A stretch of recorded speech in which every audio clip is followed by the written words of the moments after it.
Hello, Hello, I'm Stephen Monkey Mason, and I'm joined by the one and only annoying as fuck Paul Ray and Mr. Angry Carl McSorley today. Apparently, I forgot today was a Little Shop of Horrors. This is an audio commentary for the director's cut of Little Shop of Horrors, the remake. I'm pressing play on 3, 2, 1, play. Little Shop. Paul Ray's probably going to sing all the way through this. I'm not out copyright.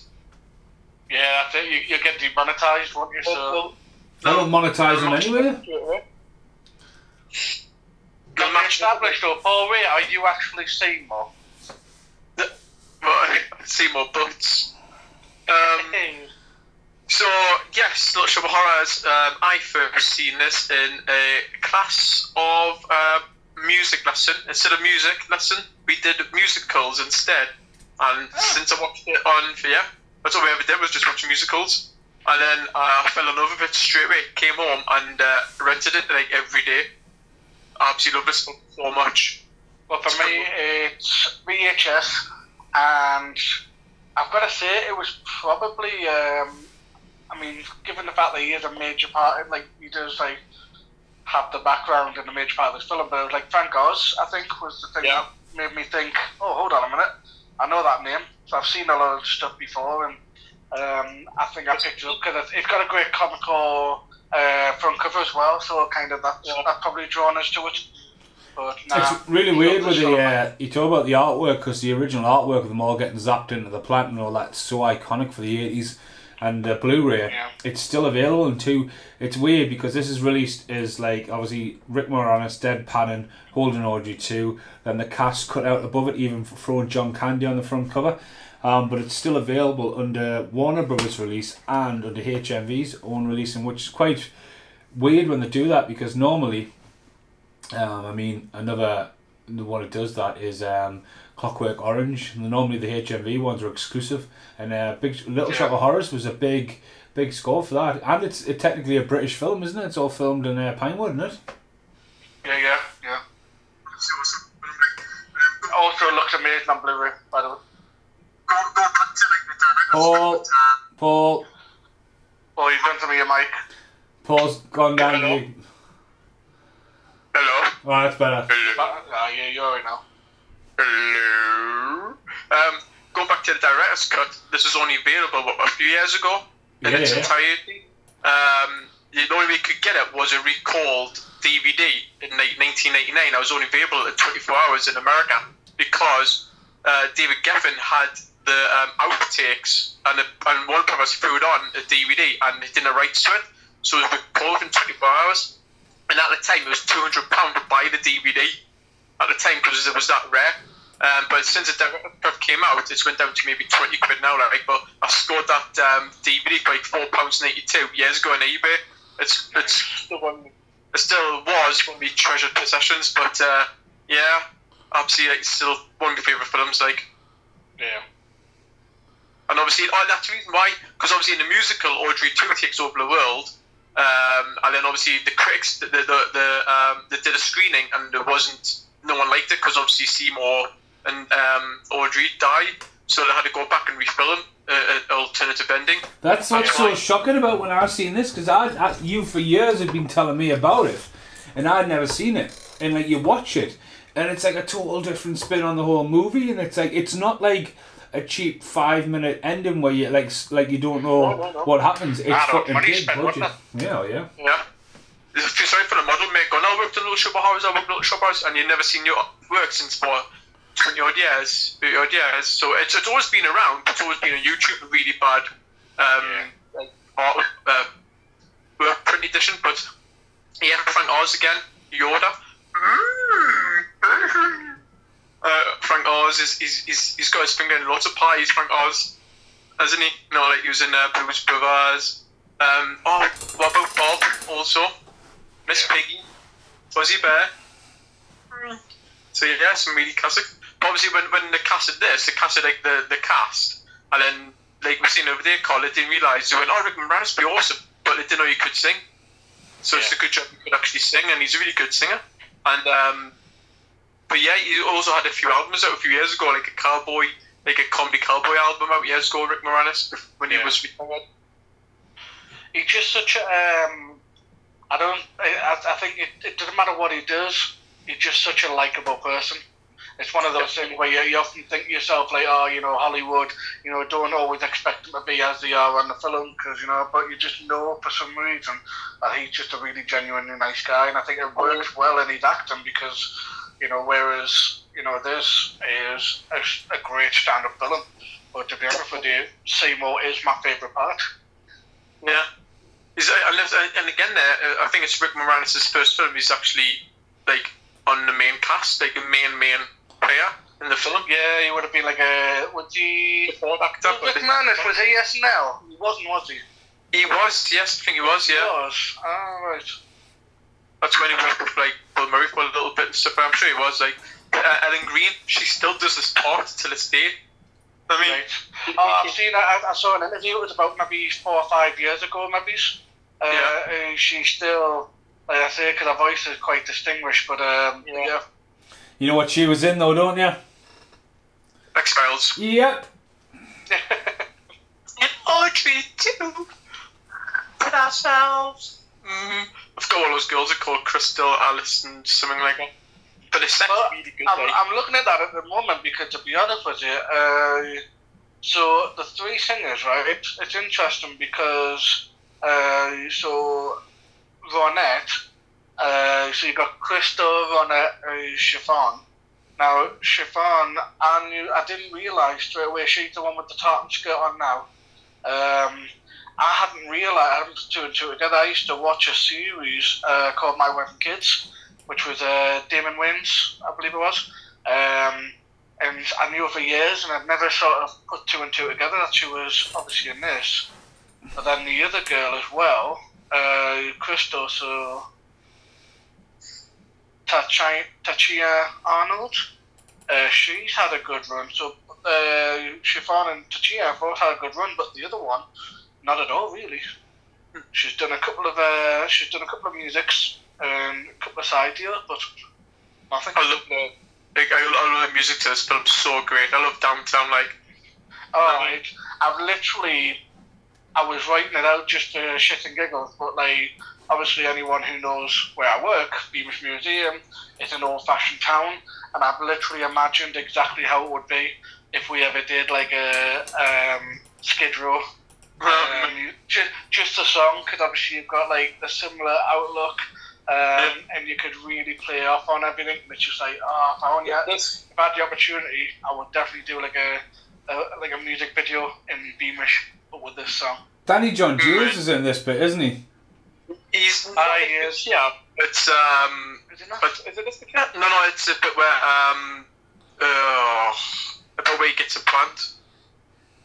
Right. It's a I was walking down there, you know, a bit yes. That's that bit, yeah. Go on.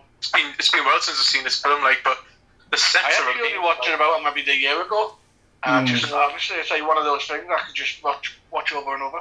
Well, I got a cheap plug here. Last time I'd seen this, last time I watched, I made Brit watch it, but she never seen it, and I made her watch the director's cut. And she was like, "Oh, I can't believe they're all died."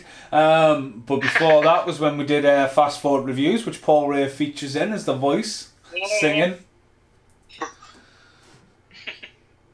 Poor. All my life I've always been poor. Sorry, I can help it. You're ahead now, man. I'm still on down on Skid Row. Sure. Brushing the floor. He's brushing the floor. Brushing the floor now. Sorry about that. That's a nice burst out of the song because it's so good. Me and Mason have this on at work, don't we? Now and then. We know how to harass people. I've got the vinyl of this. Me like dirt, calls me a slut, which I am. Alright, that's 5 pounds 50 now, Mason, please. Shut up, man. I've already got that. Harassing us to send you money. What? That's you standing in a puddle up, or that looks like Peter Jackson on the floor. That was me this morning, having a walk around the village. Absolutely love it, man. I love Rick Moranis. Like I said, he just seems like a really nice, genuine guy. Someone show me a way to get out of here. But yeah, in school I forgot they were going to do a little show of horrors in school, and I was obviously shy Ben, which still am a very shy Ben, and there was auditions and stuff for it, but I really wanted to go for it, so I did, but I didn't. If you know what I mean, I kind of like, I didn't end up doing it, but it was good if having an audition for it, like, but I was too fat to see more. This is quite, like I say, it's like moments like this where it's quite dark as well. It's like, oh yeah. I mean, I remember seeing this, like, what I was talking about, like, the era of, like, the golden era of home television, you know, like, seeing films around Christmas, because it would be on every Christmas, but, like, the likes of, like, when Batman Returns and Batman was on the telly and stuff like that, just, that one with the big plan that eats people. yeah. This is probably one of the only musicals I own. But I was about to say that. Musicals kind of died off after this film, didn't it? It keeps having its resurgence. I mean, they're like High School Musical, but then it came back again for The Greatest Showman, so it's about every 5 years. 2000s, that's what I'm saying. This is like 1986. Tell you a funny story though. Who was one?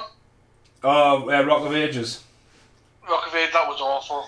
So bad. So the last podcast we did together was Back to the Future 3, right? I watched Tombstone with Britt last night, and that old guy who was in the Gremlins and Back to the Future 3 was in Tombstone. You couldn't, and so was Billy Zane. I was like, oh god. The 3D glasses on. It's all connected. I forgot to tell you, I went to see this at the Sunderland Empire on live on stage, and I had oh my god, who's Doctor Who again? Oh, my favourite Doctor Who. His name just popped. Sylvester McCoy. Sylvester McCoy. Oh, right. Yeah. He played Mr. Mushnick. Ah, nice. And you know, Nice bloke as well. I've met him 2 times. Yeah, he didn't have his hat on, no, his jacket or anything. And the guy who was in Robin Hood, Prince of Thieves, you know, Friar Tuck, he was also in Who Line Is It Anyway? And, Richie Rich. He did the voice of Audrey too. Alright, nice. It was awesome. And the dentist was played by the guy from EastEnders. You know what I mean, Mo? No one who like touch it more, little more. But no, it was really great. Like I said, and obviously the musical is like a little bit different from the movie, and there's songs cut out, and you know what I mean. But it's a shame that it hasn't had like a expanded score. Or, you know what I mean, so it outros or anything like that. Maybe one day it will. Now, let's talk about this. This is probably on the chance to be remade. Who would you cast? Because at the end of the day, I mean, I want to throw this one out there. I think who should play the dentist is Zac Efron. I think there was one about Zac Efron or Lady Gaga, wasn't it? She was announced and stuff like that. Yeah, Lady Gaga was, well, I think she may have been a part of it, to be honest with you, like part of the idea. Yes. You're down Jules is on in a minute. Cat from Red Dwarf. Lady Gaga did a great job in Star Is Born. Yeah, I mean, I've got to say, it's not that I want to say it or fail, but I didn't have a lot of hope in her, like, because obviously, like, I think the last time I saw, like, what she'd done before I watched that was when she appeared on stage with Metallica. And it was just probably one of the most cringeworthy things I've ever seen, because she was like, it wouldn't have been that bad if the fact that she was like trying so hard. Yeah, it is. Sorry. And it just sounded awful. That's Cat from Red Dwarf. Now he is. It got very dark, and it's a strange humming sound, like something from another world. When I turned around, the plant was just sitting there. It's one of those soundtracks I just know by heart. Well, if you know it by heart, do you know how much it made? Or let's just we'll go with what we always go with. What do you think the budget was? I said soundtrack, I didn't say the bloody film. Well, you know, it's your favourite film. You've told us multiple times how much you love it. I do love it. So, what do you reckon? What do you think the budget was for a film? Keep in mind what we're looking at. How big the budget would have to be. Well, it's all set bound for a start. It's a couple of million was lost in the ending, so I'm going to say, oh fuck, I should actually know this because it's on Fast Forward Reviews. It's less than 20 million. It's less than 20 million. What do you say, Paul? 14. You're saying 14. The budget, keeping in mind estimated, is 25 million. Whoa. That's a lot of that, like. And it ended up making worldwide gross $38,983,045. That well. It did better home. But it's a strange thing though, because even when you think of 86, you think 86 doesn't scream out musicals. It seemed like such a bold move to put, especially a remake as well, because I reckon putting like sort of 10 people in a room, I guarantee you less than say 3 of them will know that this is a remake. Yeah. Yeah, do you want to talk about a bit more about a remake from the 1960s? So I actually only just watched the remake last year. It might have been just before lockdown. I loved it. I mean, obviously it feels weird to watch it when this is such a great film that I love, yet there's no music in the remake, in the original. It's an actual, just a straight old film. So it does kind of throw you off a little bit. There's a lot to say about how much I miss the music when I watch the film, but in its own sense, you know, going back to 1960, it was a great film. Like, it was made for a joke, really. They made it within 25 days. Yeah. They made it in, like, just say, like, this is how we make a film in 20 odd days. They made it as a bit of a laugh. They made some money. That's why it's public domain for. Anyone can release it if there's so many releases. And obviously, it's John Nicholson's first film, but he's only on it for like a minute. Yeah. And its budget is actually more than this. Oh, yeah. The budget was 27 million. But, interesting enough, IMDb does not have how much it made. No, because it was like, I think it's just like, I don't think it was released worldwide. I think it was just like a joke, like a Hollywood joke, I think. Then obviously, David Geffen, who did, oh my god, did the music? The guy from Little Mermaid did the music for this film. Oh my god. Oh, I should know it from my head. Mine's gone, like. Call it your favourite film or not? Christ. I wasn't prepared because I wasn't too sure which film we were going to do today. At least I'm not the only one. I think that was more of a joke towards you, mate. I'm having a quick look. I can't see music. Alan Menken, that's him. He also did music. Yeah, that's it. I knew it straight away. He did like the music and with David Geffen's records, and that's why he's started to see his Geffen's Presents. He's a big producer kind of thing. Oh, Toy! Oh, let's go to door if you wait. I was going to say something like.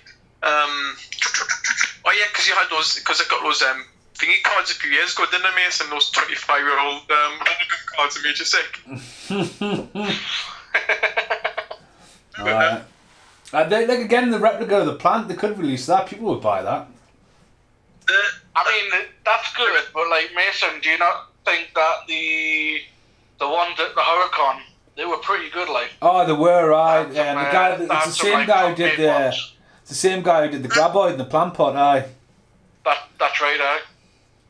In fact, I've actually got I think it might have been the same guy, you know.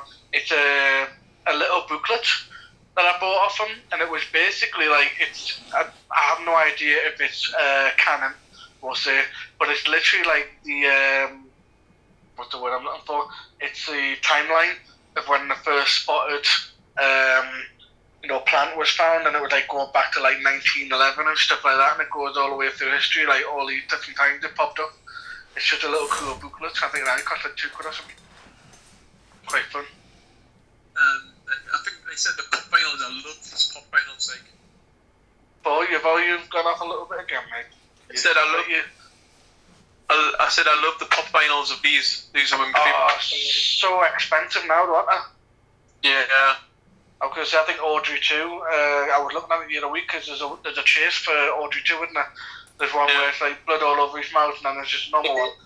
If you look on Amazon, I think Amazon had it for like £12, and it's like £5 postage or something like that. If you keep looking at Amazon, it do pop up. Oh, that's not bad. I'm sure the one I looked at was like eBay, and it was like looking at 40 odd quid. Yeah. Look on Amazon.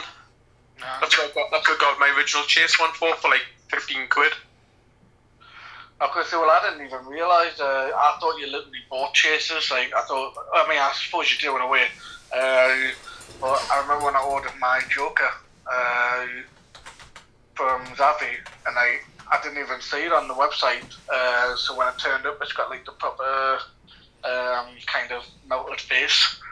I was like, that's not the one I ordered, because the normal one, he's got like a trophy hat on.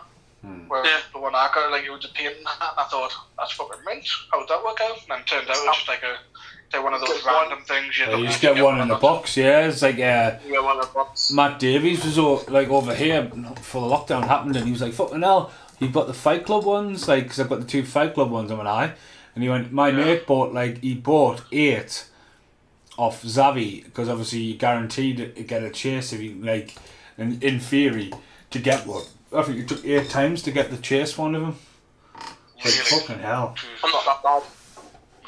Well, I was going to say, thanks to you, Mason, you scored me a Slimer chase. Well, not me. Like, I was putting stock out of work, and you were just, you were there, and I was just like, he'll not be there when you come back. Was Paul not there as well, helping out? I was there forever, mate. I was like proper chopping and changing my mind. I was like, I shouldn't really, I shouldn't. No. But I think the puppetry and the animation, stop motion, is amazing on this film. Like, you can't hardly tell. Yeah. It blends in so well. Well, I mean, the tin expanding now and stuff like that. It is just, for its time, it's brilliant. And obviously, they could have gone really easy and had him stood on a box table, so you wouldn't be able to see underneath. But like, really gone out of the way to make sure, look, even though you know it's not real, but we're going to give it legs so that you can see right underneath it. This picture always reminds of the waiting room in Beetlejuice for some strange reason, just because of all the strange things going on.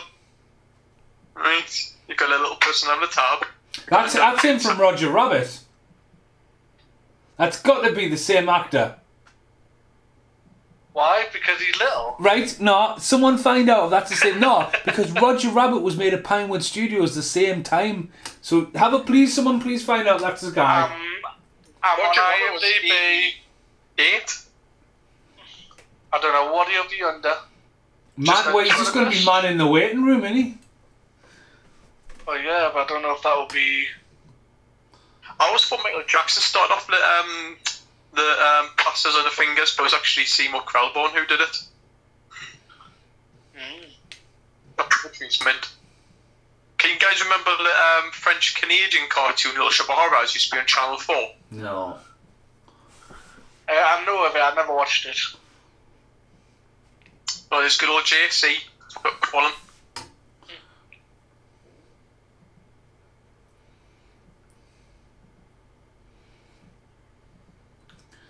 It's definitely the same guy. It's got to be.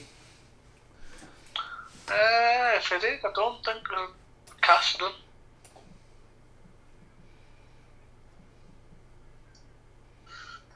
Oh no, it's just Johnny. Now, interesting thing here, John Candy was meant to play Rick Moranis' character in Ghostbusters. They drew artwork from there, didn't they? They drew storyboards of John Candy in mind. We're all concerned. What about 2 films they've been in together?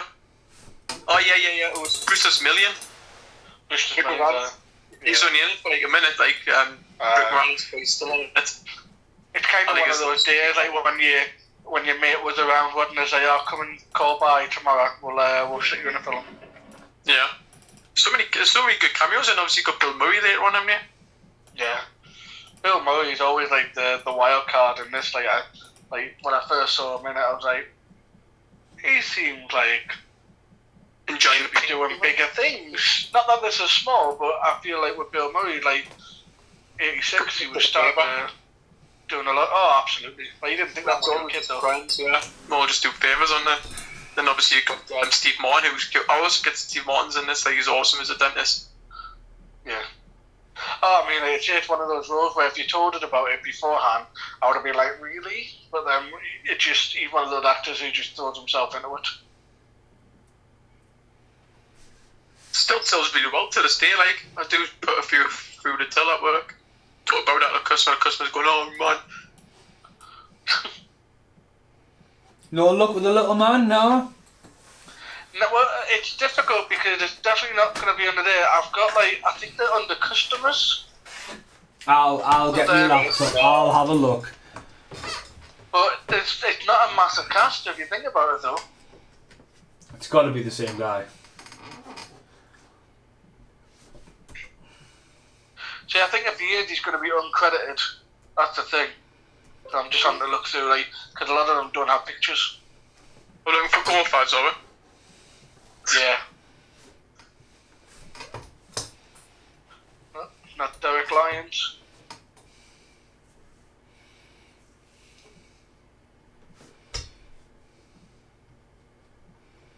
A matchbox of a room.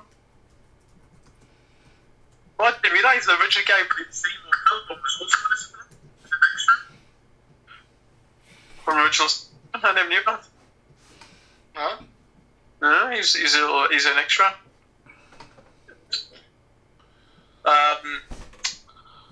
Yeah, but really.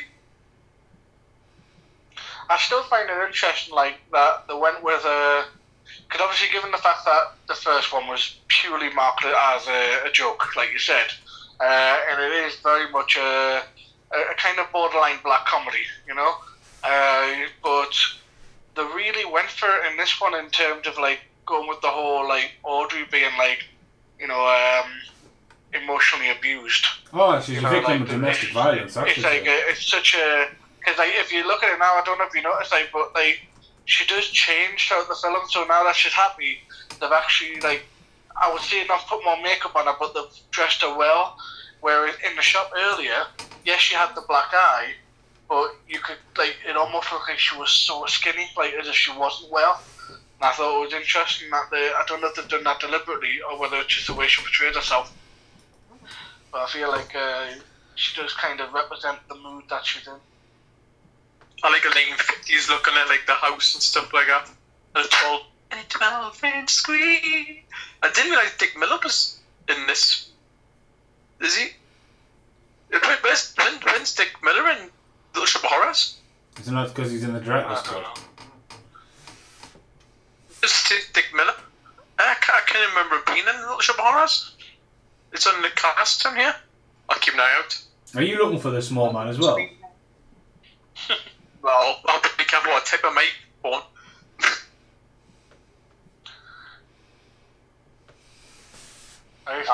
The music's great in this, like it's probably, yeah. Oh, I mean, like I say, even like the quality of it, it's like it doesn't feel like an old film, if that makes sense. Especially when it comes to music, you often think to yourself the quality might not be quite there. But now we're throwing in animation. Yeah, like Snow Wheat. Snow Wheat. Snow Wheat. Strawberry version. Nah. The scene already reminds me of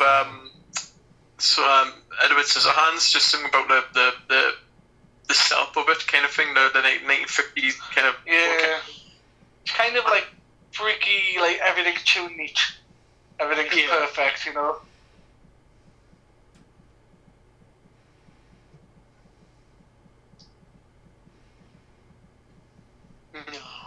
And I'm watching WandaVision. But I tried to watch a little bit and I just turned it off. I'm not a nerd. It's going over your head, mate. I thought it was a bit too complicated for your life. Yeah. And a better home in Gardening Magazine. That dog looks sick of his life, though.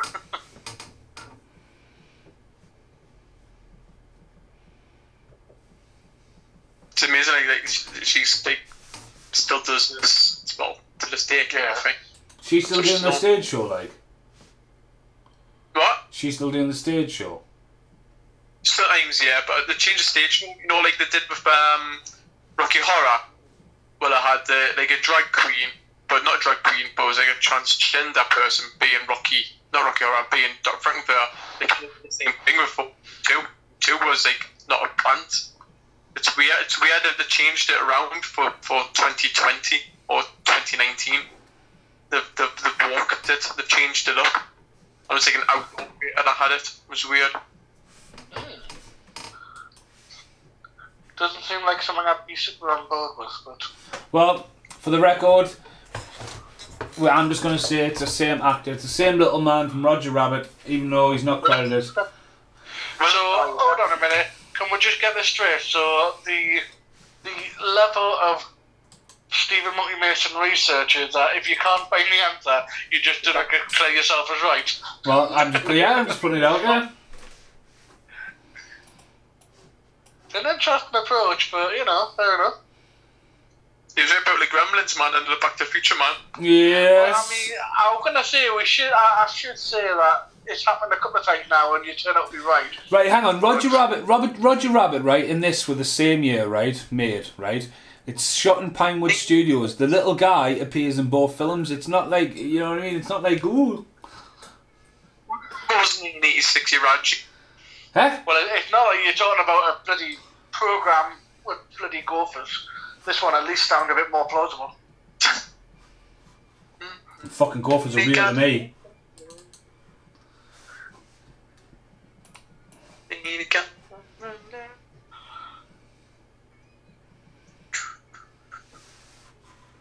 It's good that Rick Moranis is coming back, like, isn't it? Out of retirement. As soon as he comes out of retirement, gets punched in the face in New York. Who would do that? He should be in there, the new Ghostbusters, man. Well, it's kind of one of those weird things, because, I mean, from a comeback to Honey, I Shrunk the Kid, that seemed, like, bizarre to me. I mean, we don't know the guy, we don't even know what his opinion is with, like, the Ghostbusters franchise and stuff like that at this stage, but it just seems like if he'd been fighting to not come back to Hollywood all these years, don't get me wrong, Honey, I Shrunk the Kid, awesome film, but that would have been quite low on my list of the film that would bring him back to work. Oh, a paycheck will bring him back to work because at the end of the day, didn't he he's raised his kids after his wife died? Well, no, but that's the thing, when you say a paycheck, he's been offered millions. He got offered loads and loads of money to do the 2016 Ghostbusters and he knocked it back. I don't think it is the money. I think, like I said, I think there might be more into it. There might be the fact that he just doesn't want to be a part of the Ghostbusters franchise, or whether it's to do with the fact that, like, Honey, I Shrunk Kids is going to be notably a smaller role for him. Because I know most kids don't know Honey, I Shrunk the Kids, whereas loads and loads of people know Ghostbusters, so he probably doesn't want to jump straight back into, like, he likes his private life, so my guess is he's probably going with something a little bit more obscure that's not going to draw too much attention. What I read is that he's waiting to Ghostbusters because he doesn't come back and do the same. Paul, I'm not quite sure if it's me. Mason, can you confirm whether Paul's audio is going out a little bit? Paul sounds like he's in a toilet. Yeah. It's on and off, mate. I don't know if there's something up with your headphones or whatever, but like every now and again it just sounds like you're talking underwater. 2 cents. Alright? Well, you sound good now, so I'll say good. I just had a blow. Got a blow. Well, in life sometimes you just got a blow. So what were you saying, mate? Sorry, before I cut you off, I just want to make sure people could hear you. I think in 2016 when he asked to come back with Ghostbusters, he said he doesn't want to go back to a part like he did years ago, but that's what he's doing for Shrunk, isn't he, for Disney? Yeah. But then again it could just be easier for him to get to, and he'd probably have a bit more free range. Yeah. Might also just be like a couple of minute cameo, you know what I mean? Because like, it's not even been announced how much this new Honey, I Shrunk Kids is going to be about or anything like that, so it literally might just be a 2-second clip in the background and that's it, where with Ghostbusters they might be saying, oh, if we're going to get you back, we want you to do at least an acting role, sort of thing. I love Steve Martin. He's absolutely awesome. He's definitely riding that motorbike, I'm sure of it. I found that pussycat, a bash in its head, and my mama said, Even this kind of reminds me, when I think of this kind of role, it always reminds me of Meatloaf in What You Want Picture Show.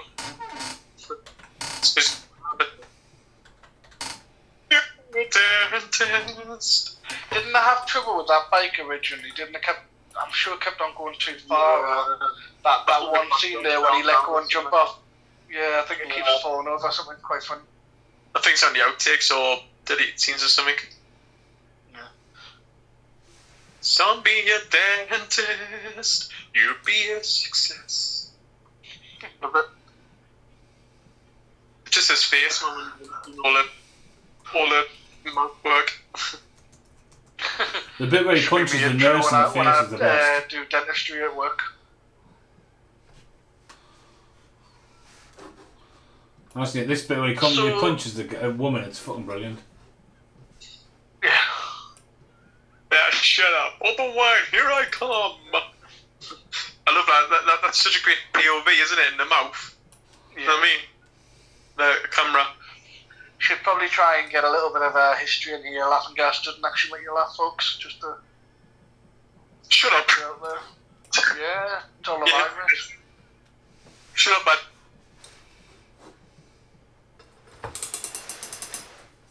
It's just based on Elvis, like, isn't he? Oh, totally.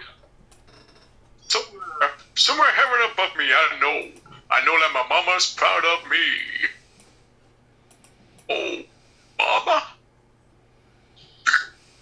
Sorry, I could just do this. I love this song. I could play all. I stopped playing the film, man. I'm just watching it through my ears. So it does have 3 taglines. You know, just the basics, nothing too clever. So the first one is "Don't feed the plant." You know, very basic. We have let's see, a singing plant, a daring hero, a sweet girl, a demented dentist. That's what I know. Which is a little bit better, yeah. But then there's a home video ad which was put a rare house plant on your television. It talks, it sings, it eats people. Yeah. You don't often get as many VHS ads not these days, obviously not at all these days, but like, you know how you used to have like your advert for the film, but then you would have a one that's like for when it came out on video. I don't think I've seen like an active like television advert for a film being brought out on physical media in so long. Yeah, I miss trailers and adverts. You want to knock the oxide? Do you think has Mason randomly done a trip to the toilet again? No, I'm here. I'm quiet, that's all, mate. You guys are reminiscing. I don't want Paul Ray to start going, shut up! That's because I think you need to call. You're the plague guy. Cecil. One of Steve Martin's best films, Ballfinger. With Eddie Murphy. I never saw that. It fell in the world of where Eddie Murphy wasn't quite pulling out his best stuff. So I feel like I'll give it a miss on that one. It's the same era. It's like Eddie Murphy with Owen Wilson, Eddie Murphy with Robert De Niro era, wasn't it? But no, it's a really good film, Ballfinger. Yeah. It was the one I think of, though. I mean, obviously you got Father the Bride, but the one I think of, which I think it was one that it must have been my granddad watching it, because it's not something I would have picked up myself. But Dirty Rotten Scoundrels. Yeah. Was that him? That was him, wasn't it? With Frank Oz, yeah. Yeah, that was it. Just doubt me, I can see Michael Caine, but I'm thinking they're going to the wrong one. Yeah. My name is Michael Caine. The funny thing is, though, like, imagine in a world where no one would ever think him saying you only meant to blow the bloody doors off was ever going to be like completely overrun by the meme of him crying in The Dark Knight. Yeah. Yeah, but why do we think that? With that? For me, Steve Martin, obviously, Plane, Trains, Automobiles, this. Yeah. Sergeant Bilko. So, bloody hell, Sergeant Bilko, bloody hell. Forgot about that. Dan Aykroyd. Roxanne, that was always an interesting one. That popped up on the TV quite a lot when I was younger, I think. The Jerk. The Jerk, yeah. He's been mean again. Is he being mean to you again, Carl? Is he calling you a jerk? Oh, aye. Well, it's something. It's hard to tell. It happens so often. I just assume everyone's being serious now. You know what? I'd legitimately have one of those in the corner of my room. A jerk? And well, yeah, I have to get obviously podcasting it. No, an Audrey 2. Because we've now got like the 5-foot Audrey 2 that it's grown to, so I just feel like it's one of those things where it's like, yeah, damn, every house should have a plant. It's still amazing how they've got like the lip movement done because of the film it. They get so many frames a second, didn't they? Mm. It's really slow. They had to do it really slow and then speed it up during the editing process. So the time we can't talk, he's going dead slow. Then obviously, or then Rick Moranis will have to sing slow, and then speed it up. If I think that's right. But it's kind of normal practice, that, though, isn't it? I'm sure they do that, like for most music videos. It just depends on what kind of shots you want and stuff like that. Lip-syncing. But it looks well done, though. Yeah. Oh, it looks awesome. I always remember when Bam Margera did a music video for him. I think that's where I saw it, because they were doing a massive, big showcase music video, and obviously it showed you a lot of the behind-the-scenes stuff, and it was really weird, because you see him walking around the room, not singing, but he's lip-syncing, but obviously the music playing in really slow motion, just to kind of keep the tempo right, so it was weird. I can grow up big and strong. That might be classed as a bit racist now, Paul, in the world that we live in. Well, I can grow up big and strong. No, you know, because you're kind of whitewashing the portrayal of Audrey. So white people can't do that.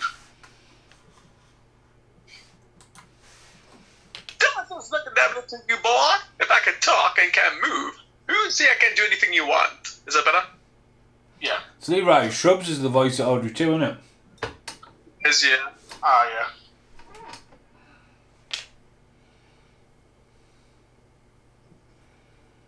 Would you like a Cadillac car? I love this. Yes.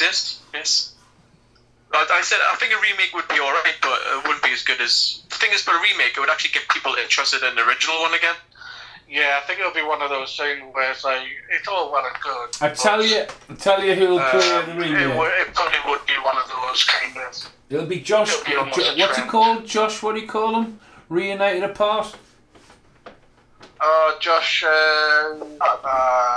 Man. He'll be Seymour. Josh Gad. He'll be Seymour. Josh Gad. Yeah, he'll be Seymour. And then you'll have Zac Efron.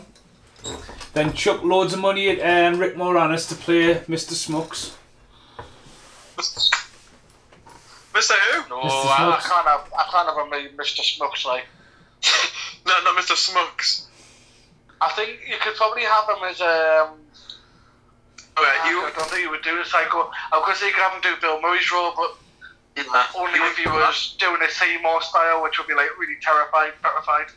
He wouldn't come back for a little shop. I don't know. Like, I'd put more money on him coming back at this before Ghostbusters. I'm surprised Dan Aykroyd isn't in this, and I'll tell you why. Like James Belushi, I mean, like when his brother passed away, like James Belushi sort of started getting, like, using trains, planes, trading places and all that. Started bumping up in the movies, but he pops up in this, but only in the recut. In this cut we're not watching, James Belushi's not in it. Yeah. No. Yeah. But I'm gonna have a quick look because it seems to me that Dan Aykroyd, he might have been quite a busy lad in the 80s. Oh, well, he's a big writer though as well, isn't he? So they're always out in his cabin. Yeah. To me, years realised, you know what I'm going to do? Aren't you Whitney Scott, the world famous singer? You know, the bit where they go on the loud cheerleaders playing? That's Dan Aykroyd. Yeah. There's been credit cameo. I was like, oh my god, it's Dan Aykroyd. He could have done it like, I mean, if this was brought out in 86, it was meant to be, it would have been filmed in 85. And he's not that big, like, he's doing little things. 85, he does some, he wrote a thing called The Best of John Belushi. And then he did a screenplay called Spies Like Us. In 86, he was the video game character's voice for Ghostbusters. And he also did something called The Best of Dan Aykroyd, which was a video, and it was written by him. So really, he probably could have squeezed a cameo in here quite easily. He's probably died for the Ghostbusters, man. Well, yeah, Ghostbusters 84. Well, 84, so that would have been done and dusted by that. Stupid woman falling off a motorcycle. The didn't come until 89. Wait, what? That silhouette of Steve Martin's quite sexy. I was going to go with more like creepy. Nah. What's getting home about you two? The guy sure looks like plant food to me. It's a mint, like, cut back into the song, like. I think good job. But yeah, obviously, yeah, if you think about it, Frank Oz did what about Bill Murray? And obviously Bill Murray was in this, so they must be really good friends. Did Frank Oz not do Ballfinger as well? I don't know, I haven't seen Goldfinger. Ballfinger Man. I know, man.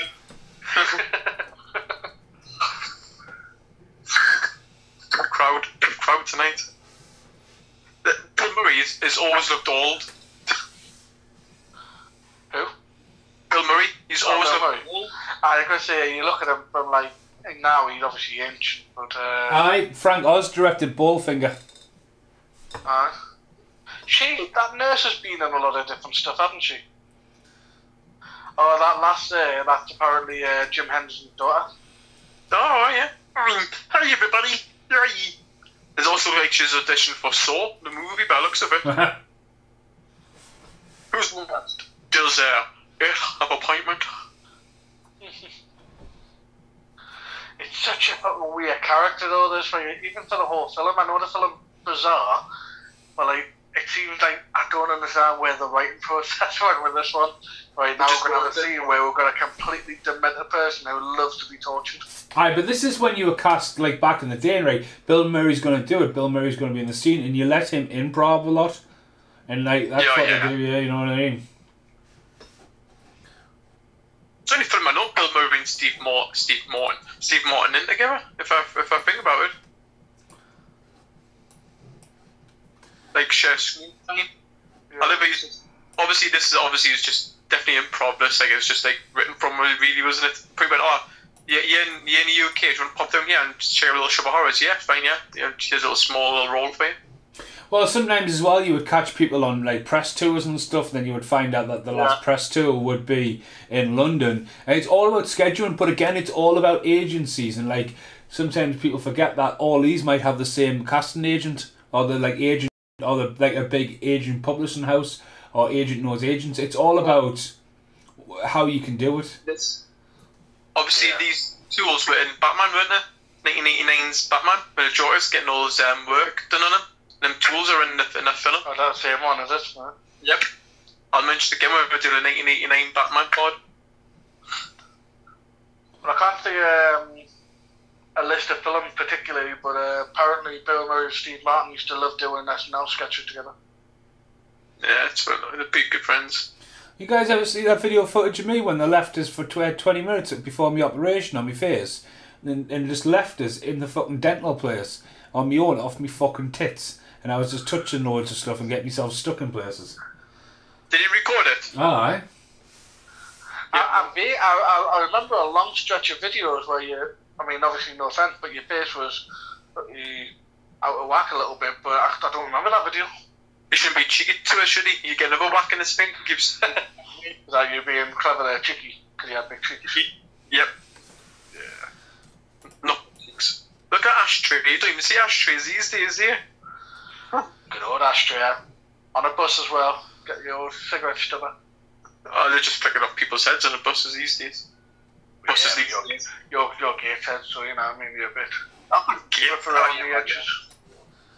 God, I haven't got a bus for bloody weeks now. Bloody hell. Carl, you wouldn't get a bus, you'd be walking the wrong way. You'd be like, I need to go to a concert. You'd be like, and you'd be on the other side of the road. Oh. Oh, so I've funny. seen photo evidence of that. Allegations, mate. That's what they are. The allegations. There's no evidence of it being made. I mean, don't get me wrong. There are many sexy men out there who wander around the metal centre, but there's no proof that sexy man you photographed was actually me. 1986 films we had. Oh, The Labyrinth, The Platoon. The Platoon? You mean Platoon? Private Navigator, The Golden Child, Trouble in China, Cobra, Clippers, Iron Eagle, Three Amigos was the same year also. Karate Kid, Little Shop of Horrors, The Fly, Ferris Bueller, Police Academy 3, Aliens, How to Duck, Crocodile Dundee, Money Pit, American Tail, Jumpin' Jack Flash, Poltergeist 2, like films. They're kind of good films. Yeah. But Mason's favourite one, like he keeps mentioning, which I still haven't gotten around to watching, The Mosquito Coast. It's full of bites, that film. Yeah. You forgot the first, well, I don't know if it was the first Marvel film that ever came out. Howard the Duck. Mentioned it, man. Oh, did you? I actually really enjoyed that film. I mean, it's clearly shit, but to a certain degree, like, you can still look at it. It's just one of those things where, like, I mean, a lot of people say it's terrible today because they're basing it off what's been released. I use these every single time I portray a dentist in our workplace. Did you get some gas mask also? I've actually got the original tanks, but unfortunately nothing in. You notice that his drill's not actually turning around. It's just obviously a prop. In the musical is a song it's called Just the Gas, where he actually dies because of obviously the mask anyway, but he sings the song. Right.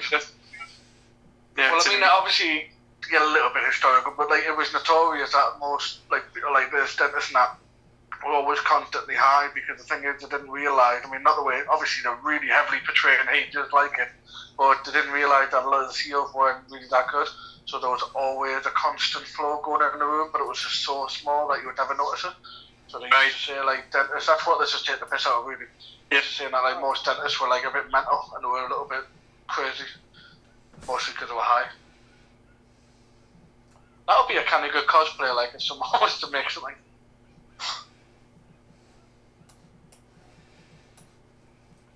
Yeah, it's called Just the Gas in the musical. There's Nick and Sons where he wants Seymour to be his son so he can, keep him. Christ. Close for renovation. It's where they obviously do a shot. We're close for renovation. Do. We got the words of the song. Do. Go something like that. Yeah, it's a few songs obviously that can only fit into the film, like, but nah. I like the end song, the Audrey 2 song, Taking Over the World. That's really good as well. The Green Meat Mother was just written for this film. Not the Green Meat Mother, the Audrey 2, and the girls are singing it, and it's just like the Attack of Audrey 2 or whatever it's called. Green Mother. I'm just a Green Meat Mother from outer space and I'm bad. Yeah, it's only written for this film because obviously they did a reshoot, didn't they? Oh, this is a PG, isn't it? It's really dark. No, like it's a 12 now. The Blu-ray's a 12. Oh, it's a 12, yeah. I mean, even like the eeriness of it. It's a bit where the body goes dink. Yeah.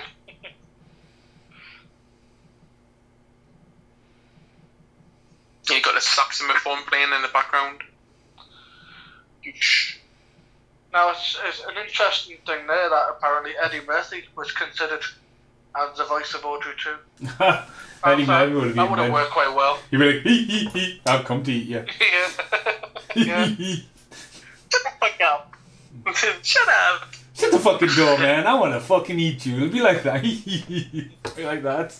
You know what it is? That would be a hell of a spin, though, to do that now, though. If they did do a Little Shop of Horrors remake and then have Eddie Murphy do the voice of Audrey 2. Well, obviously the big one, next one, though, obviously still really trying to push triplets and like Arnold Schwarzenegger and Dan DeVito, and they're all getting too old, but the idea of Eddie Murphy being the other brother's class. Yeah. It's one of those ones I see it failing but also succeeding.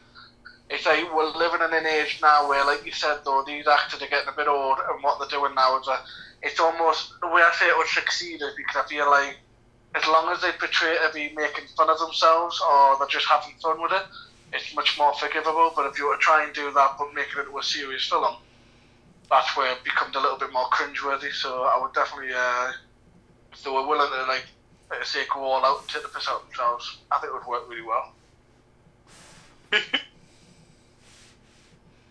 Another classic silhouette. What's he doing? Is he cutting him up? Oh, it's disgusting. Yeah, gonna chop him up in a little bit. Num.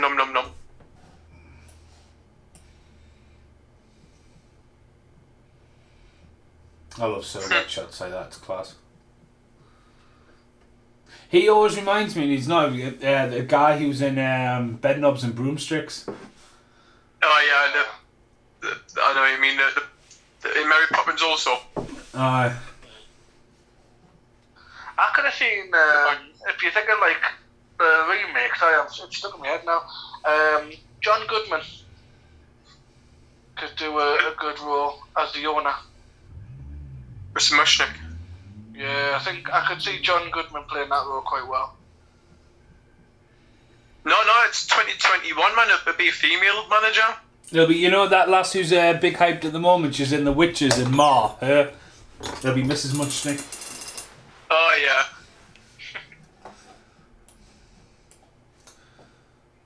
Oh, nice tidy bed. I think so. Nice and tidy. We've all had nights like that, haven't we? Well, we're near the bed. Nice sleep, sitting on a chair. I tell you what, like, get out of bed and leave your bed made in the morning. It makes all the difference when you get out of bed, I think. Oh, made every day, like, has to be to the precise. And then 5 minutes of these days are back in 10 minutes time. I've got to say, I'll put my hand up, like, very rarely do I ever make my bed on the morning. Oh, I mean, I'll You're trying to tell me that you just go to bed, but I won't make it. You make the bed before you go to bed, like it's pointless. I think. Well, yeah, but that's like going down the line of people who put on like 1,000 bloody cushions and pillows on the bed, only to take them off when you go to bed. Useless. I've got one on my face, and don't wake up the next morning, but it never happens. Paul Bray has to put all these teddy bears in order, man. We commit a frog when you're talking about them. You taunton one. No, you're probably secret fetish for Build a Bear. So if you ever got any money, I was going to go and get a teddy bear. It's good, mate. Now it's not a massive shock, but it's interesting bit of fact here. When producer David Geffen was originally tied to make the film, Steven Spielberg and was attached to produce. And Martin Scorsese was attached to direct. Fucking Spielberg, man. Fingers and everything in the 80s, man. Yeah. At one point, John Landis as well was involved. I think like that could be a very different film. I feel like that would be I would put that down to a Spielberg failure if he got that. Because there's no way he would make this the way it is. No, I think Frank Oz did a really good job. But like I said, now it'd be really dark, wouldn't it? I'd love sitting in the scene. I think if it was Spielberg, he would have a lot more plant in it. He'd use a lot more Audrey too. Which is not like a horrible thing, but I feel like he would lose like track of the characters. At the time anyway, not who he was later on.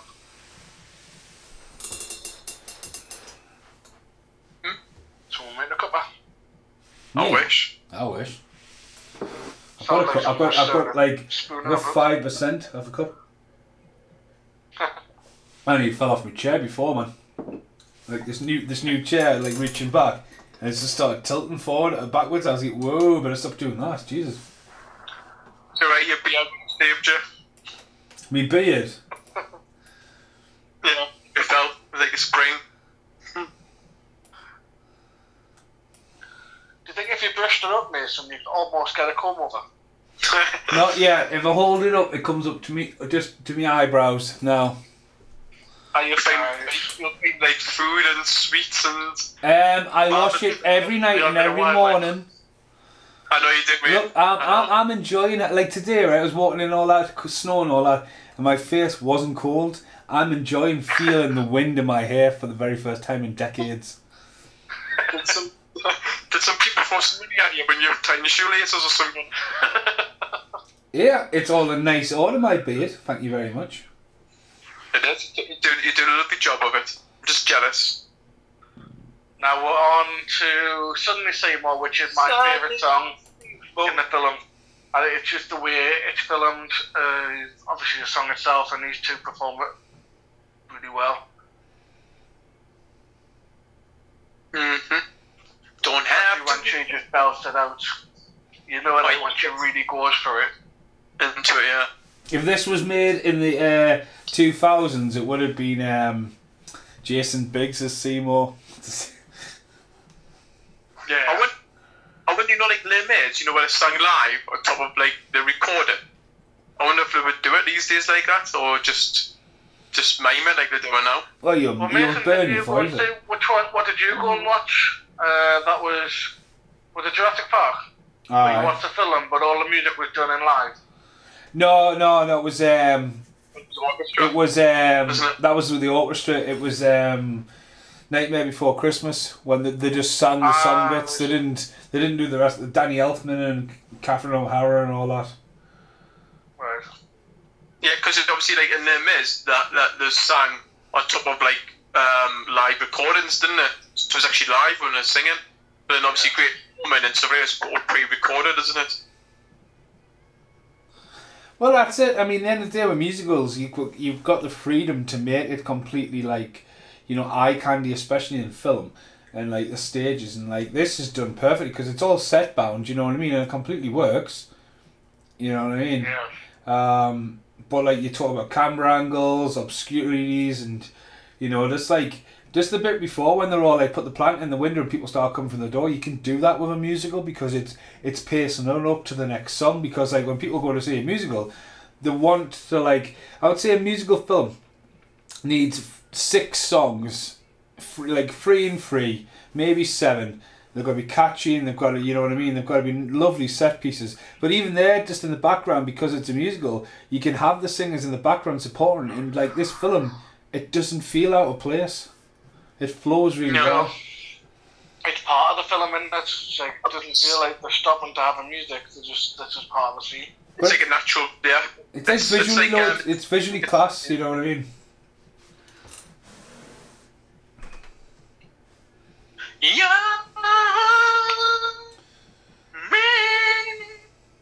Did you ever watch Hairspray with John Travolta? I couldn't believe it. What's that? No. Any good? It's alright.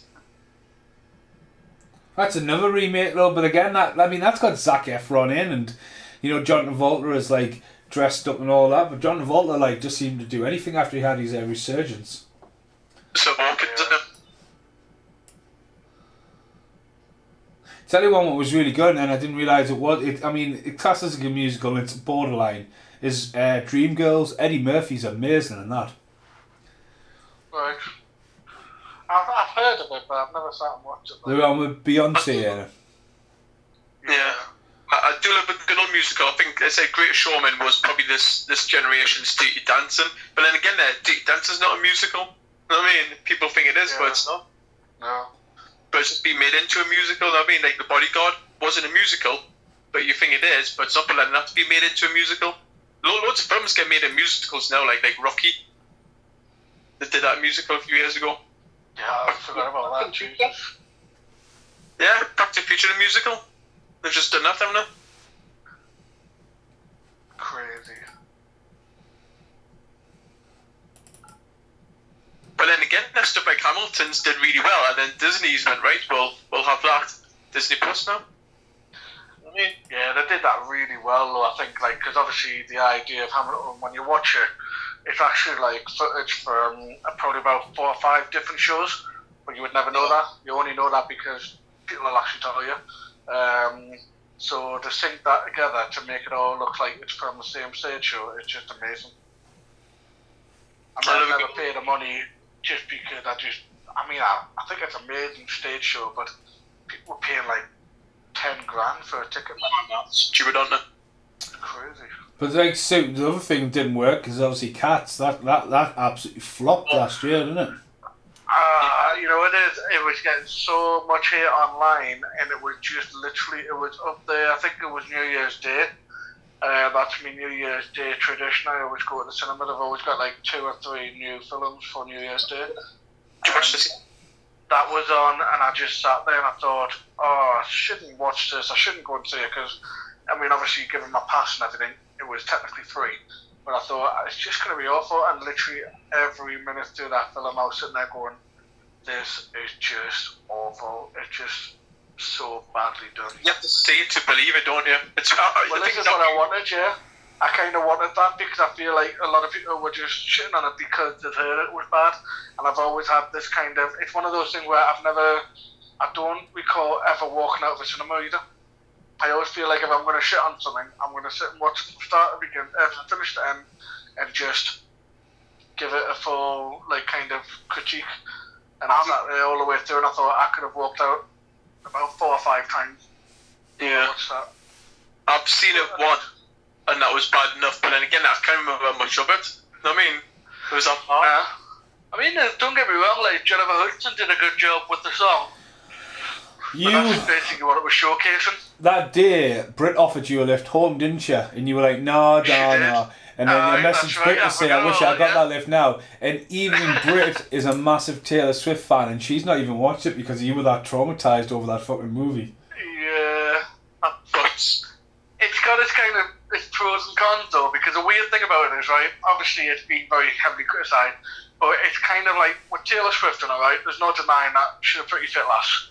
It's really eerie to watch because the thing is, yes, they have kind of made them as feline as they can, but at the same time they kept the bodies right. So like, for example, every single time you saw like an actor, like I say in most cases, let's say Taylor Swift, it's essentially you're looking at it and going, I kind of know what you look like naked now. But there was like nothing hiding it other than probably, like I say, the nipples and the vagina. So yeah, I got it in. But like when you watch them, you're just sitting there thinking, but then obviously it doesn't work in the sense of when the chain recording comes on the screen, stuff like that. And it's just like, that's the weird thing. At least for like Idris Elba, he was like somewhat of a cooler character. But he was like proper trilby and trench coat, so he was very noir looking. I believe it's a fact. It was just so fucking bizarre, like. But I love when Mission just gets eaten, yeah, and he gets like sucked down. Well, I mean, look at it, the 3 singers are in the shadows. That's creepy. And then just being eaten. So where does he go? I didn't expect him to die. I would have thought he would have been alright, Mr. Mushkin. I thought he would have been like a safe character. Well, essentially, everyone dies. That's what the studio had a problem with the original that's one. by the end of it, yeah. Isn't that the guy? Hey, the guy off from the plate there, that's a guy from Red Dwarf and Aliens. He's another British actor. I could say Seymour's eating a sandwich, mate. I don't know who you're on about. Just before there. Oh, right, just before. You see me gun Harry, your meat will die. And the funny thing is, there is an animation of this, and there was meant to be a sequel in the pipeline to this as well, but obviously didn't materialise. But it's always funny when you see like these guys pushing like, we could do this, we could do that. It's like endless potential. And in theory, I mean, I would have thought it probably, if it made a bit more money, I feel like they would have pushed it a bit further. But at the same time, I feel like there's no need. No. I feel like this is a perfect start to finish. No need for sequels, no need for follow-ups. The thing with remakes, sometimes they have to do it to keep the franchises and to keep the names. Yeah. Like making like his copyright was up soon, so they had to make like a program to keep it again. Yeah. Well, they did it for years with the Friday the 13th franchise. I think Jason X was only made because they literally got told, if you don't, that and the remake, they were both like, if you don't make something between now and next year, you lose the right. So that's the only reason it got made, in a sense. And then it spent 2 years on the bloody in the shelf and the studio done. It's still criminal because I still think that could be a really well revived horror film if they do it well. I went to the pictures to see that. I enjoy it. It's a guilty pleasure. Which one, Jason X? Aye. Well, it took the piss out of itself, didn't it? Going back to that idea of, if you know you're having a laugh, it's funny. But if they try to make Jason X, but like try to make it like really serious, proper horror film, it wouldn't have worked. So That Audrey does was so bad. barely touched him. It is Seymour though. You can't rough him up. Now you're up to it's director's cut. Because this way. The it's out. Yeah, that's the That's when it goes from normal to the director's cut.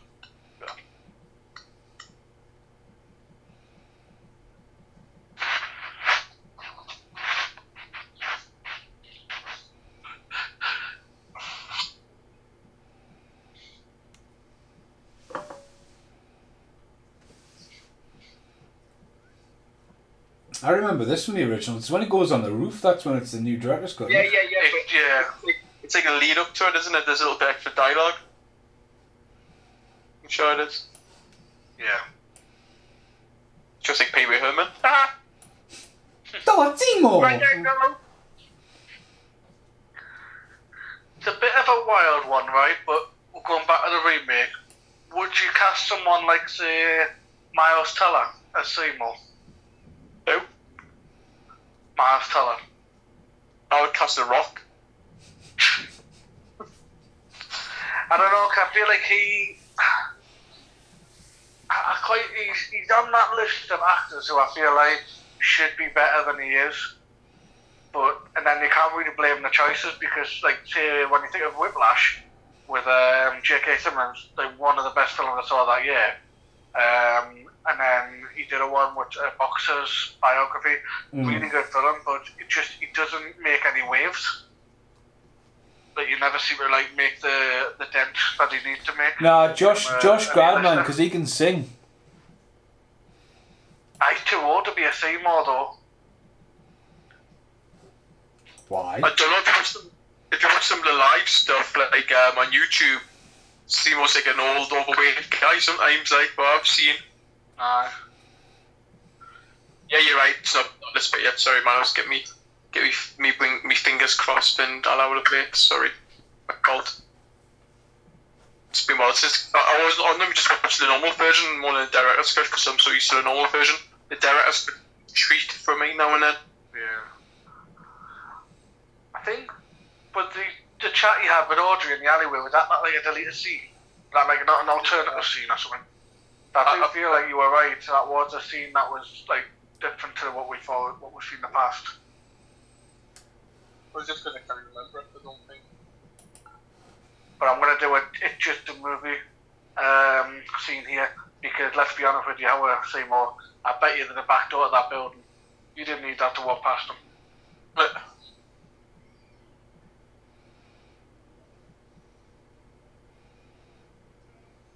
Tough titty. Mm-hmm. bring on the meat.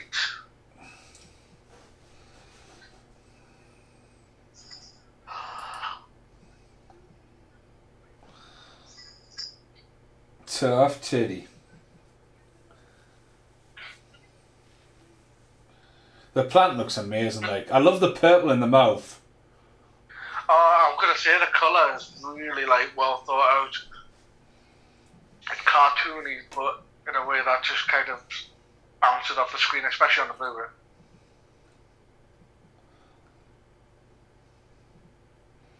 Blu-ray. Makes a phone call. I think it's more disturbing that he doesn't have any eyes, but you don't really question that. He's essentially blind. That's why it's the best pop vinyl you can get.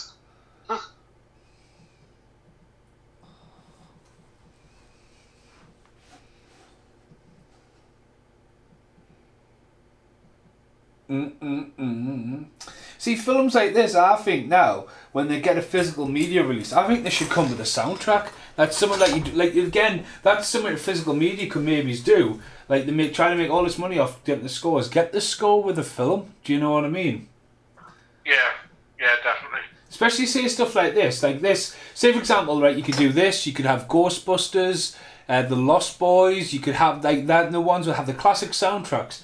But then you see people come in and you go, like, spend like $16.99 on Christopher Nolan's new music, and you think, like, again, that should just be in the special edition. Like, give life to soundtracks, like, you know what I mean? But nah.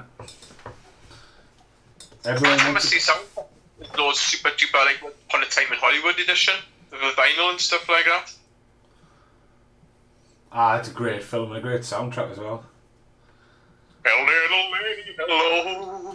Tell you what, I've just been looking online, right, and I found the perfect Seymour. I feel like he's such a good like character actor that he could pull it off really well. And he can sing. Is he called Paul Ray? No, Taron Egerton. Just did the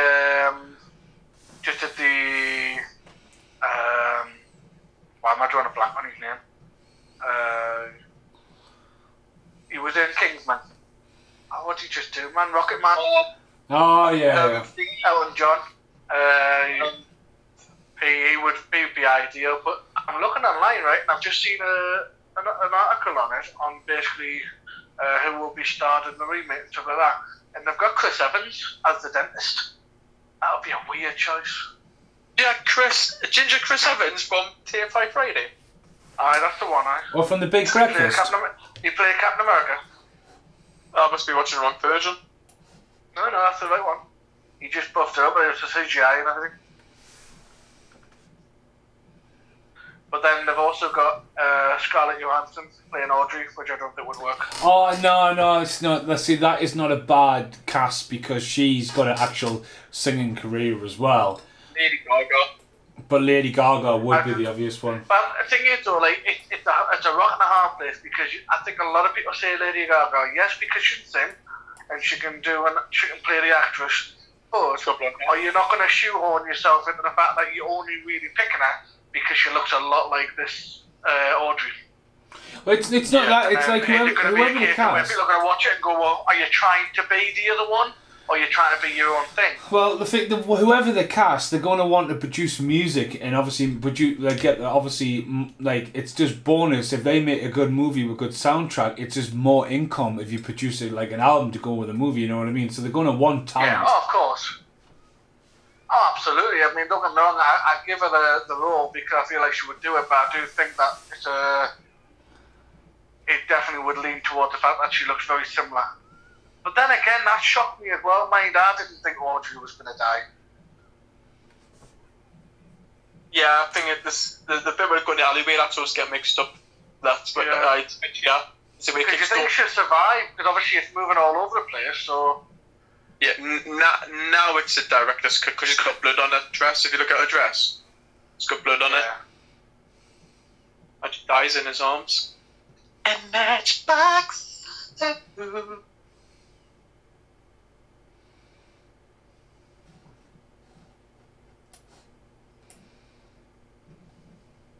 She's got she's got loads of blood on her collarbone as well. Yeah. And then the other version, it's not too graphic. No. If I remember right.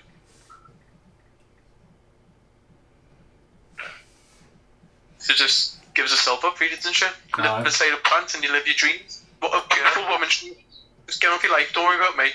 Just feed us to the plant. And acting's really great, like, isn't it? You actually feel like she is dying. Yeah. I mean, I think I remember messaging you, Paul, like when she was in the X-Files. It's taking little shocks. I haven't seen her in anything, and she wasn't used very much. I think she was dead, before the even middle of the episode. An X-Files episode. The Red Scully too.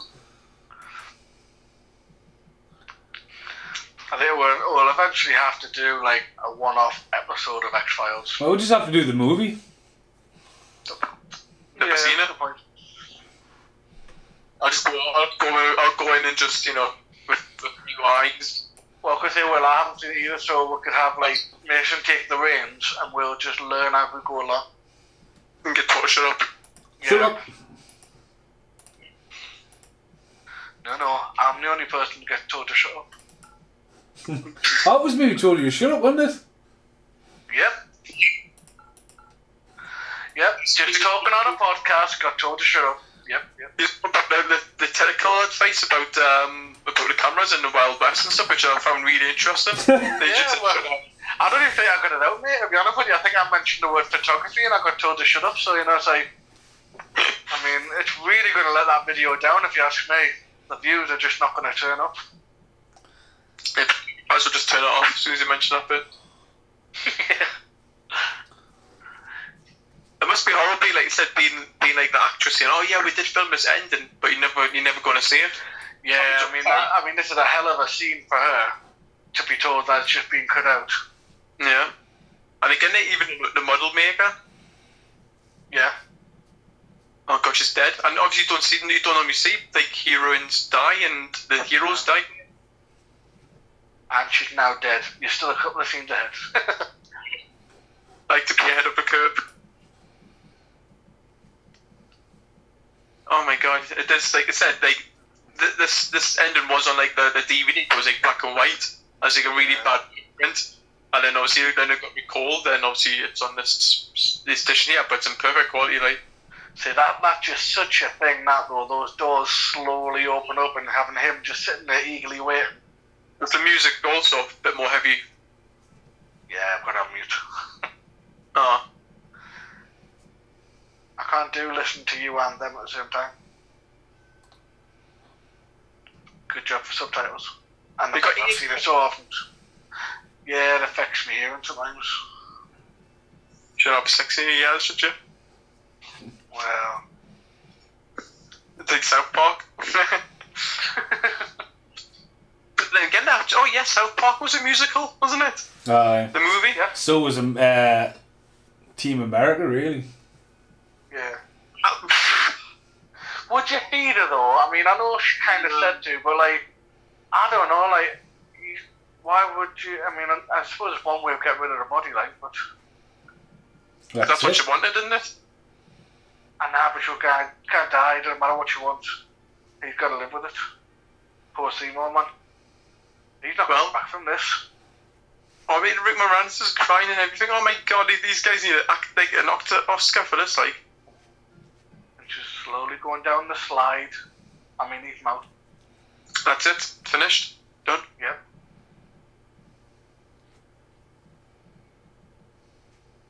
No See, funeral. now I thought this would have been, like, it would have been quite a good ending if he had, like, literally got an axe and just started hacking the plant to pieces, like. No, it's only Hero. The one that like the musical. Yeah. So yeah, James Belushi was in, like, obviously he gets left on the cutting room floor. So the actor who appears here, I think he's quite famous, isn't he? Yeah, you can tell. Yeah, he's I still haven't seen Dick Miller yet. Who? Dick Miller. You know, our Dick Miller, Mr. Fudderman. He's that homeless man on the floor, man. Sure, what? Yeah, that, honestly. He's been on the scene like 10 times, he's just in the background. No way, really? Aye. Oh. It's like the labyrinth, he's like, his face is on every other scene. Oh, right. Yeah. They're using Mission Impossible technology when he rips the mask off. There's another one. So where do you get that one from? It just took some curtains off it, didn't it? I say I'm a little bit behind, yeah. Something told me that's a bad idea, boys.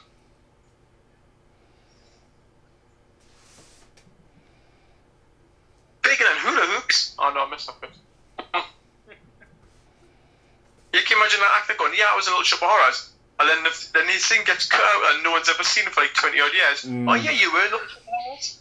Well, something very similar happened to me about that. I was actually, I forget the year now, I could probably figure it out with circumstances, storytelling. It was an episode, well, the Christmas special of Songs of Praise. And there's a scene with Pete Waterman. And they did a bit where I was making sweets. Alright. Got paid off for BBC and everything, it was awesome. I think I totally forgot about it. It wasn't until my auntie were having a drink during Christmas, having a drink at her house. And and this on you, and I was like, hell, I totally forgot about that. And we were watching it all, and I saw all the Beamish past and that, and then, I got edited out. Is Pete Waterman the guy who the Pop Idol. Yeah, there we go. Yeah. He technically told me off as well because I was making too much noise when he was trying to do his bits in the shop when I was in the other room. Dickhead. Talia, there's been rumours for years of Wes Craven having an alternative edit of Cursed, and apparently it's meant to be the 18 version, and Corey Feldman and stuff are meant to be in it, but that's one of the ones, like, it's apparently a completely different film to what was released. I still got Me Mover on it. I forgot about that. But it's ended, isn't it? Yeah. It's such a good song. I said this is a big finale thing when we think about it, isn't it? With all the puppeteers and stuff. Yeah. Well, like we said, it's where to spend the money, innit? Because this is what I would have thought. Like, Nathan, I don't know, like, obviously you've done a bit of filming in your life and stuff like that. Like, in the context of, like, yes, you might have a vision for it, but especially for a film that was 20-odd million, did it really, like, how does that conversation go when they turn around and say, we're actually not going to use what potentially ate up a massive chunk of our budget? Well, the studios will be a waste of money. Well, the studios are going to look in the long term for stuff like that, and that's the problem. Sometimes studios do bow down and go in a different direction. And it can happen. I mean, test audiences get involved, and you hear about it. I mean, we talked about Tremors. Tremors originally didn't kiss her, and he goes back and kiss her. So, like, sometimes, it's known. Like, look at we're never going to see that All the Money in the World with Kevin Spacey, and stuff gets deleted, never gets seen the light of day. It's like, but like, it's one of those things as well. If you look at the Wicker Man, that like these things happen and they're not protected, and like the only way there's a director's cut of the Wicker Man is someone had the right mind in America when he got sent an original screening cut to go, I'll keep a hold of that. And then it wasn't until years later they actually found it and went, and that's the only way it exists. It's like kind of like, it's storing stuff and that, and it's just, you just take calculable risks, and like someone had made the choice of making a happy film and not honouring its original content, but it's just... The studio said basically the critics don't like it, gives an extra few million, finish it, done. Know what I mean? But like you said, Superman 2, the Richard Donner cut, I prefer that over than Richard Lester one. You know what I mean? I would argue and say that I wouldn't necessarily say I love the Richard Lester one over that one, but I would say the Richard Donner cut is not like all that it's kind of marked up to be in my eyes. Right, because that's a by far superior version. To say it's not the most superior version. It's essentially the ending a bit of a cop out, but at the same time, it's one, isn't it? Yeah, but I mean, they could only use what they could at the time. Know what I mean? There was only like a home video thing. But it wasn't for Richard Donner cut. Then would you have a Zack Snyder cut? You know what I mean? So that kind of stood off. It was fan-based, isn't it? Well, this is it. And what really baffled me about that scenario is that clearly, I mean, don't get me wrong, you could argue whether a film's good or not. Everyone's each to their own, but like Man of Steel didn't really perform in the box office. Neither did Batman vs Superman, both under Zack Snyder's directing. Now, he's notorious for just doing his own thing. He never listens to anyone, he just does what he wants to do. And of course, naturally, there is going to be rumours about, like, the fact that he left Justice League because his daughter had died. But there was a lot of rumours that they were not liking, Warner Brothers was not liking what he was doing. And so they use that as a kind of a scapegoat.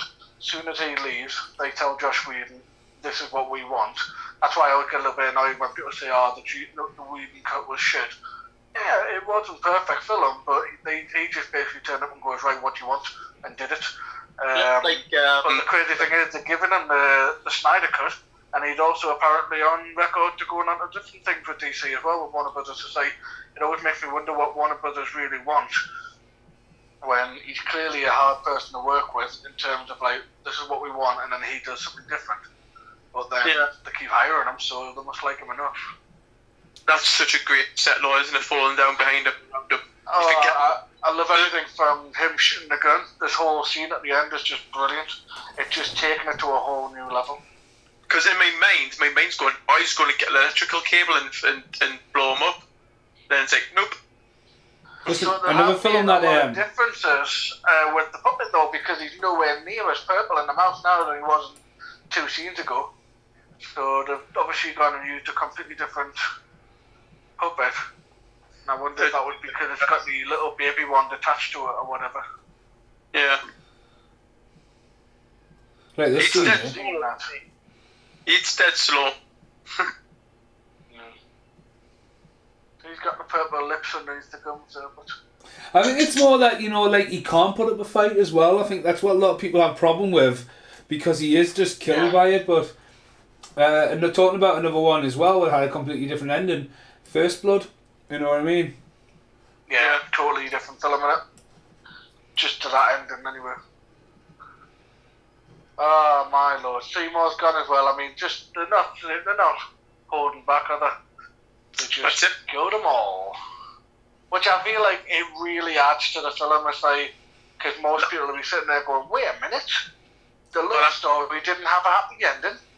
And the glasses. Yeah, spit the glasses out. That's such a good shot. So yes, the audiences would have seen this in 1985 or 86. Don't like it. Mm-hmm. Yeah, but this would be the original ending to the musical, right? Apart from Big Mother from Outer Space, obviously that wasn't. Yeah. But yeah, you got to listen to like 5 minutes. The miniatures, man. I mean, there's amazing miniature work. Well, like I say, the money that must have been spent on all this, and then obviously it was millions. It was millions. The budget. Yeah.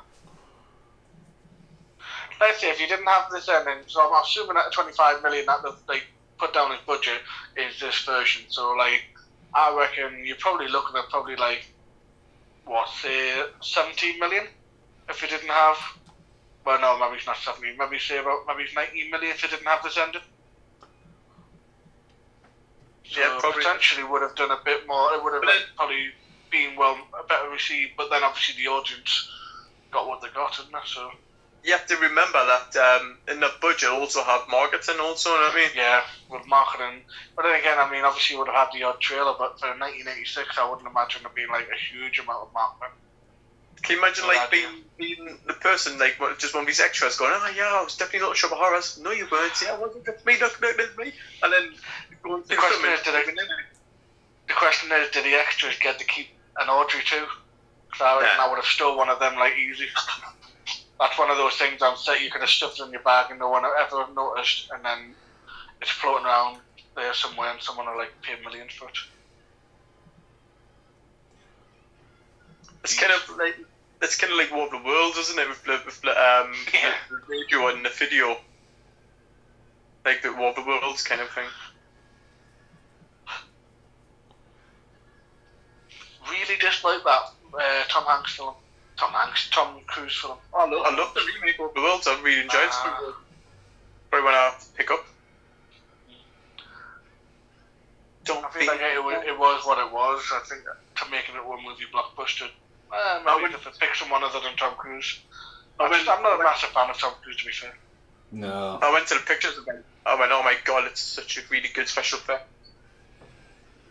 Well, the thing is, my brother's like a die-hard Tom Cruise fan, so I always like to take the mick out of him for that. But I was like, fuck off. You're telling me after all this it's fucking birds that end up fucking killing? What a fucking shit film. Probably it's been for ages. I mean, look at that. Every now and again I just shout at him and go, "John, the birds!" Smashing the fucking buildings. I mean, that's a massive replica in New York. That bridge, yeah. It's like cars are flying everywhere, you know what I mean? But how amazing would it be if Stay Puft Marshmallow Man just came around the corner and it's a proper Godzilla film? Can be good original Godzilla with Matthew Broderick. Oh my god, you can't touch that sort of stuff, can you? Oh my god, it's 2 of them now. It's awesome. So, do you guys prefer this ending or the original ending? I think this one, because I just like the idea that, getting the plant wins and all that, but as a fan of the Godzilla movies and all this, like miniature work and all that, it's just fucking class. I mean, look at him, man. He just fucking blew down a pipe and blew the building to pieces. How do you not love that? It's because it's been talked about for years and years and years, and no one's ever seen it apart from a really bad work print copy, and seen it in HD and done properly. I mean, adds to it. Yeah. I think it's like this ending is the ending for the film for me. And don't get me wrong, if someone turned around and said, "Oh no, they're not going to release that anymore, it's only going to be what we got originally," and then I would also just be as happy. But obviously now that I've got a Blu-ray, I can't see myself watching the other one. Have you seen that many times also? I could never watch this too many times. This could be one of those films that I could just like watch every day. Couldn't see myself getting bored. They are some big ass effects, like. Hey, is that Einstein? It's Copernicus, man. It It just looks brilliant. I mean, like safer when you think about it. I think that was Dick Miller, the one for check out pajamas, going up the thingy. I think that's him. I think I found him.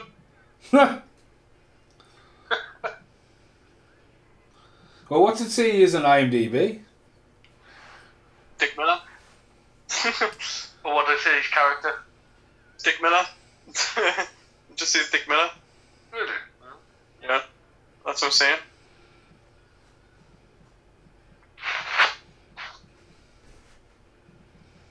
Well, listen to the metro going past. No, it's typical metro, that. There'll be delays because the metro's just been eaten by a plant. No, that's another excuse metro's have. And you imagine, like I said, there'll be someone on there going, typical. Yeah, that's the worst excuse I've heard. Worse than the excuse of, there's a shortage of drivers, so there'll be a shortage of trains, but no. Well, I don't know about the shortage of drivers. I remember Auntie, who we used to work with, he had found out he got the job, and it was like 9 months later he started working. Yeah. That's meant Sean such a liberty, like. The bit where it comes to the water kind of reminds me of Jurassic Park. You know, the Jurassic World, the big dinosaur comes out, eats the other dinosaur. Yeah. And the Statue of Liberty reminds me of, this picture reminds me of Ghostbusters 2 and Batman Forever. The end, or is it? It's tough, it's midnight. But why give a question mark, the end or not? It's like, there you go. Yeah. That's awesome. See, that would be a perfect 3D moment. We crash through the thingy, the screen. And then the audience gets eaten, so everyone, like, only two just eats everything. That's the end of the movie. The players, they don't even have that these days now, do they? The players, that's probably old-fashioned credit, that, like. I still believe it should be done so you can put a face to the name. There's one thing putting a fucking name on it, like a box, but like, if you don't physically see it. Yeah, but how many credits finish like this these days? None. It's like an old-fashioned. Well, Predator does, you know what I mean? It's kind of, that should be done with everything, I think. Yeah. So how many feed me's would you give it out of 10? It's easy for me. It's 10 out of 10. Awesome. I love the music. The acting's fantastic. It owns what it's supposed to be. There's no way anyone's going to sit and watch this and get the wrong idea. I think, like I say, you've got an ensemble cast, which is absolutely spot on. Yeah, I mean, again, what else could you want from it? It's just like, it's spot on. That's me rating. 10 out of 10, spot on. 10 feed me's. Yep. Macy? Not as high. I'm going to say about an 8. Get out. I think, you know, like going back, I mean, it's great to know that years later a complete different ending comes along and changes the complete concept of the film. And then it's questionable would the film has been as popular if it always had that ending. It's like the film The Mist, and everyone walked out and went, fuck me, shot everyone. And like, you know, it kind of like sometimes people, but again, they want to go to the movies, and like at that era they were wanting people to leave the pictures and be happy, not leave the pictures and be like, what the fuck, you know, like I mean, putting a downer on anything like that. Because that's not the correct way then to do it. I mean, a lot of people do it now. You just need to see Blue Valentine. I think that's one of the most dangerous films ever made. Do you know what I mean? Because that could trigger so many different things off of people. The model work's amazing, but again, it's been lost until now. Again, it's animatronics, the voices, the singing, the songs. It's a great film, and it's British. Like, it's a shame that it's all meant to be in America though, because I would personally make it so London gets taken over, but it's that whole thing of Pinewood, you know. But there's not a lot I would change. As I say, just when you rate it out of 10, you go, no, because I'm not a massive fan of musicals, you know what I mean? So. Oh, totally. I mean, don't get me wrong. I didn't expect either one of you to say a 10, like, but for me, like I say, I wouldn't say I'm a die-hard musical fan. I just think, like, what they set out to do, this, to me, it's flawless. I don't know what I would want to change it. I don't think I would. But, yeah. What about you, Rayman? 10 for me, because it is one of my ultimate favourite films. it said especially when I have two versions to watch, a bit of an extra choice for you. Just all the history of like the original '60s one to now. The acting's great, the music is amazing. With the next spot on that would be really good to have. But no, like I said, it's one of those films I watch like at least once a year or at least once every few years. But no, it still holds a special place in my heart. So I'd give it 10 feed me's out of 10. But yeah, I love Little Shop. I'm gonna go on record and say I don't know if it was maybe typo, but I'm gonna say Dick Miller's not in this film. Right. I've done a lot of looking around, and when I say I've done a lot of looking around, I typed his name in with Little Shop of Horrors and went on Google Images. There was literally no evidence whatsoever of him being in this film. But the thing is, though, you can change IMDb you want yourself, can't you? You've got the Pro. So I don't know if people have put it in, but no, I would like to have been in. I was hoping to see a picture where it was like, oh, he's in the corner, or you can't quite see him. But no, it seemed to be all the original. Well, it's like Corey Haim turning up in Batman and Robin, and I was just like, what the fuck? You know what I mean? With a ski mask on. No, he's there in full shot. Was he? Which one was it where he had the ski mask on? That was Wishmaster. Right, okay. Isn't he on the motorbike thing? The motorbike race. Yeah. Well, he was meant to be Robin, wasn't he? So. Yeah. Was it Big Marvin Wayne or thingy from White Chicks or something? He was in Burton. Yeah, he was a Burton for a while as well, wasn't he? We'll leave her full of bat pods, okay? Yeah, because the bat pods, you see what I did there? hey. But yes, there you go. Buckinghamshire in England. That's where it was filmed. Paramount Studios, completely filmed there. No dissing around. Yeah. Right. Most amazing films were filmed in England. That's why it always baffles me that we haven't got like a. I know they were talking about doing it. What was it? It was Paramount. When they're meant to be doing like a Disneyland version of Paramount over here in London. Well, the thing is, they could do like the movie industry. We've got nothing really to showcase the movie industry when it comes to like theme parks and stuff like that. But I think we desperately need one. Like,